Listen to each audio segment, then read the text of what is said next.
Radhe Radhe student, स्वागत है आप सबका आज की इस नए वीडियो में। ये वीडियो है हमारा दही वाली मंगम्मा, जो कि क्लास 10 का गोधूली का जो वर्णिका भाग 2 है, जिसमें 4-5 बहुत अच्छी कहानियां हैं।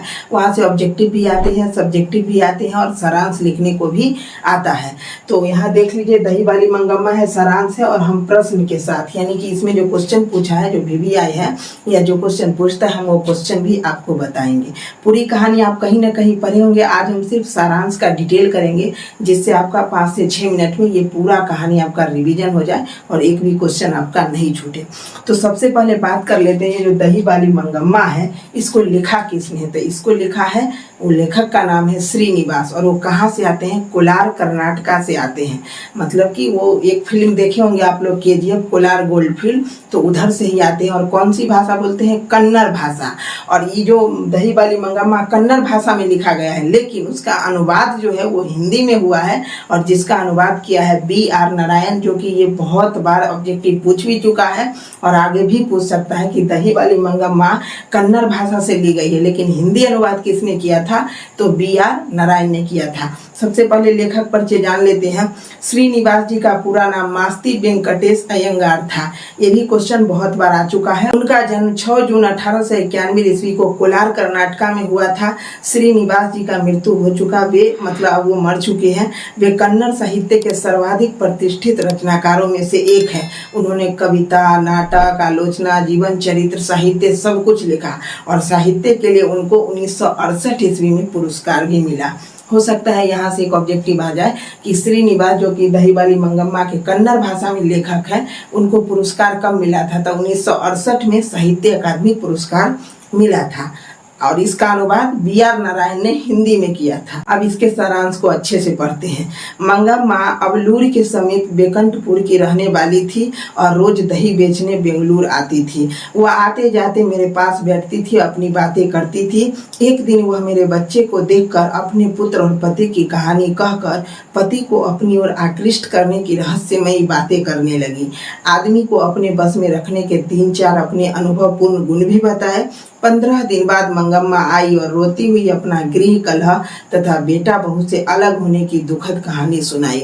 मतलब अबलूर का जो बेकंठपुर था, वहाँ एक बूढ़ी औरत रहती थी मंगम्मा, जो रोज गांव में जा जाकर क्या करती थी? दही बेचा करती थी। और उसकी एक बहू थी जिसका नाम था नंजम्मा, और उससे एक बेटा था जो मंगम्मा का पोता था। तो एक दिन क्या आई, आकर के बेटा बहू के सामने रोने लगी, हम अलग होंगे, हम नहीं रहेंगे एक साथ। मतलब अपना दुखड़ा सुनाने लगी, रहस्यमयी बातें, और कैसे एक मतलब आदमी को वश में किया जाता है। 2-4 गुण भी बताए। कितने दिन बाद आई थी मंगम्मा? 15 दिन बाद आई, रोती हुई अपना गृह कलह तथा बेटा बहू से अलग होने की दुखद कहानी सुनाई। इस प्रकार बेटे बहू से विरक्त होकर अपने जोड़े हुए पैसे को अपने साज श्रृंगार पर खर्च करने लगी। अब ये दही बेचती थी, तो दही से जो इनकम आता था दही बेच करके, तो जब यह बेटा बहू से अलग हो गई तो उस पैसे को अपने साज श्रृंगार यानी अपने लिए खर्च करने लगी। श्रृंगार पर, कपड़ा पर, जो भी था उस पर खर्च करने लगी। इस पैसे से वह कुछ लोगों के लिए आलोचना का पात्र बन गई। अब गांव में जो एक आध गो लोग था, वो कहता था, देखो तो बुढ़िया अलग हो गए, ई करे छे, वो करे छे, ई कर रहे हैं। तो इस प्रकार से आलोचनाएं सुनने को उसको मिला। आगे देखिए, बहू भी उसकी जैकेट पर ताना कसने लगी और बात बढ़ने पर दिए गए गहने भी लौटाने को तैयार हो गई। जब मंगम्मा से लड़ाई हुआ तो ये भी कहती थी, ये उम्र है जैकेट पहने के, ये उम्र है साज श्रृंगार करे के।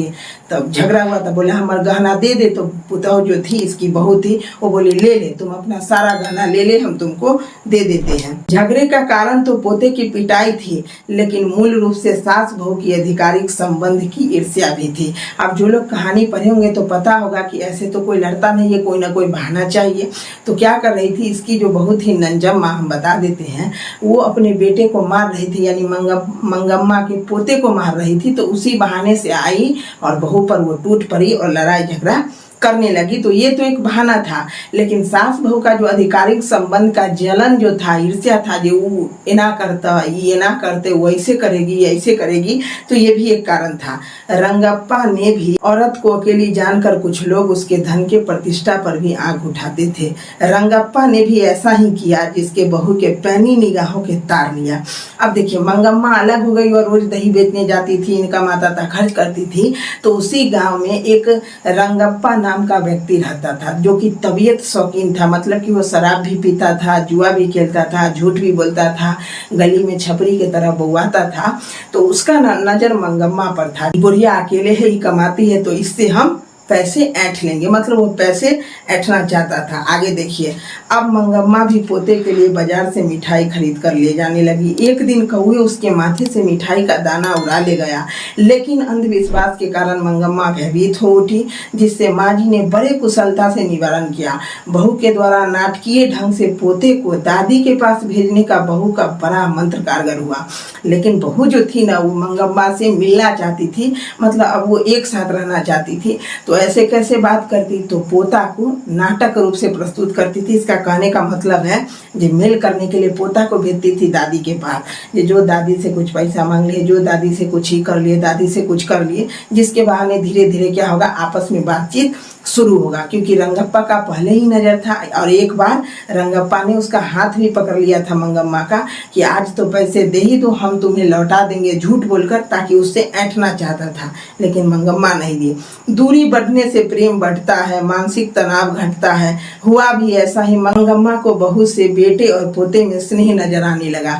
अब जैसे ही पोते का मतलब बातचीत शुरू हुआ ना, तो मंगम्मा जो इसकी सास थी वो थोड़ा सा मतलब पिघल गई, नरम दिल की हो गई, बोली हाँ हाँ ठीक है, मिल के रहते हैं।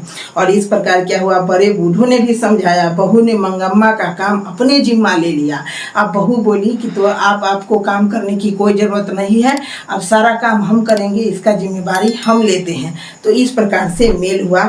एक दिन दही बेचने के क्रम में नंजम्मा, जो कि उसकी बहू थी, आई और मुझे सारी बातें बताई। परिवार का जमा पैसा लूट जाने के भय से बहू बड़ी ही कुशलता से पुनः परिवार में शांति स्थापित हो गई, मतलब सब में सुलह हो गया और सब लोग आसानी से रहने लगे। और अंत में लेखक इस निष्कर्ष पर पहुंचता है कि सास और बहू के स्वतंत्रता की होड़ लगी है, उसमें माँ बेटे और पति पत्नी है। माँ बेटे पर से अपना अधिकार नहीं छोड़ना चाहती और बहू पति पर से अपना अधिकार नहीं छोड़ती। खैर, यह तो संसार का किस्सा है। और इस प्रकार मंगम्मा और नंजम्मा की मित्रता हो गई। अब देखिए, इससे जो क्वेश्चन बनता है वो बनता है कि रंगप्पा कौन था और मंगम्मा और नंजम्मा के बीच मेल कैसे हुआ था, तो पोते के द्वारा हुआ था। अब आगे जो क्वेश्चन है, जो कि आपके सिलेबस का क्वेश्चन है, रंगप्पा कौन था और वह मंगम्मा से क्या चाहता था। तो रंगप्पा गांव का एक ऐसा आदमी था जो तबीयत मिजाज का शौकीन था, और वह क्या करता था, शराब भी पीता था, जुआ भी खेलता था, गली में बौआता भी था। और एक दिन तो उसने जबरदस्ती मंगम्मा का हाथ भी पकड़ लिया कि बैठो, हमें पैसे दो, मैं तुम्हें जल्दी ही लौटा दूंगा। यानी झूठ बोलकर मंगम्मा से पैसे भी ऐंठना चाहता था। अगला क्वेश्चन है, मंगम्मा का चरित्र चित्रण कीजिए। तो जो बातें हम आपको कहानी में पढ़ाएं कि वह बूढ़ी थी, अकेली थी, दही बेचने जाती थी, सास बहू में झगड़ा होता था, मतलब कैसा उसका चरित्र चित्रण था, वही बात को बताना है। तो वीडियो अगर पसंद आया हो तो वीडियो को लाइक जरूर करें और शेयर जरूर करें, क्योंकि बहुत ही मेहनत से वीडियो को बनाते हैं।